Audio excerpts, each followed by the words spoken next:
At the Hogwarts alumni reunion hosted in Los Angeles, Harry, Ron, and Hermione reunited on stage for an SNL parody.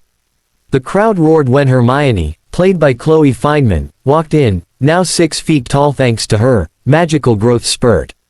Harry, portrayed by Mikey, joked, "Guess puberty hit like a bludger."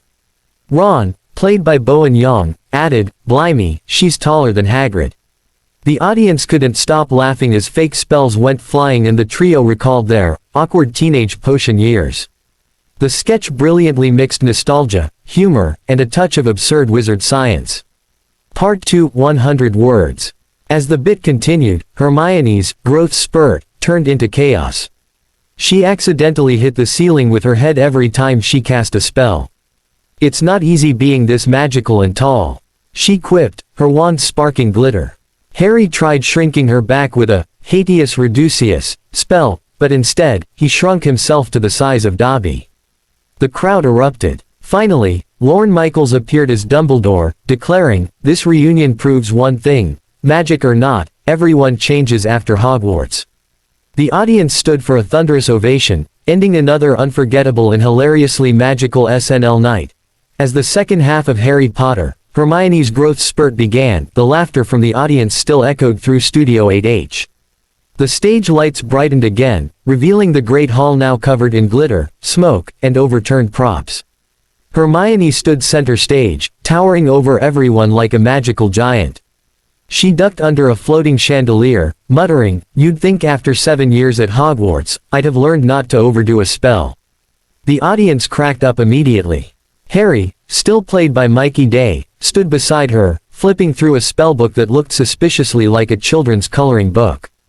"All right, Hermione," he said with exaggerated seriousness, "the Ministry of Magic just texted. They want you to stop growing before you take out another ceiling." Ron, played by Bowen Yang, appeared holding a ladder. "If she keeps going, she'll need a zip code for her head." The crowd howled. Trying to fix the situation, Harry decided to cast a counter spell, Habeas Reduceus. He shouted dramatically, waving his wand. A flash of light filled the stage, and when it cleared, Harry had accidentally shrunk himself down to the size of a housecat. The camera zoomed in on Mikey, now kneeling in front of a massive green screen, pretending to be pocket-sized. "Brilliant," he squeaked in a tiny voice, "I'm the world's smallest chosen one." Hermione bent down, holding him in her palm like a doll. "Don't worry, Harry. I'll keep you in my purse until we fix this." The audience erupted in laughter, clapping and cheering as Harry flailed helplessly. Meanwhile, Bowen's Ron tried his hand at a potion fix.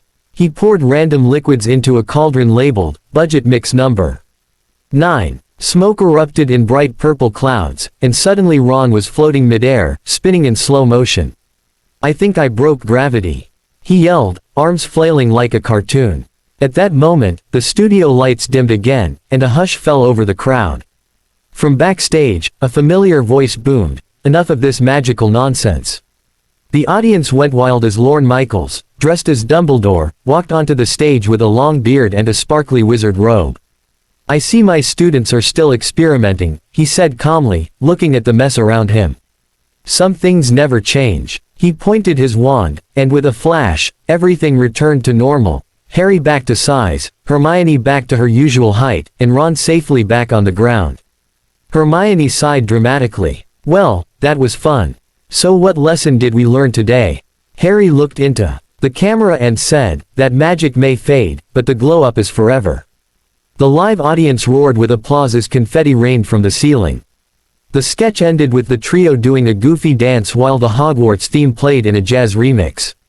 As the lights dimmed and the iconic SNL logo appeared, it was clear the parody had hit the perfect mix of nostalgia, wit, and absurdity, a magical moment only Saturday Night Live could conjure.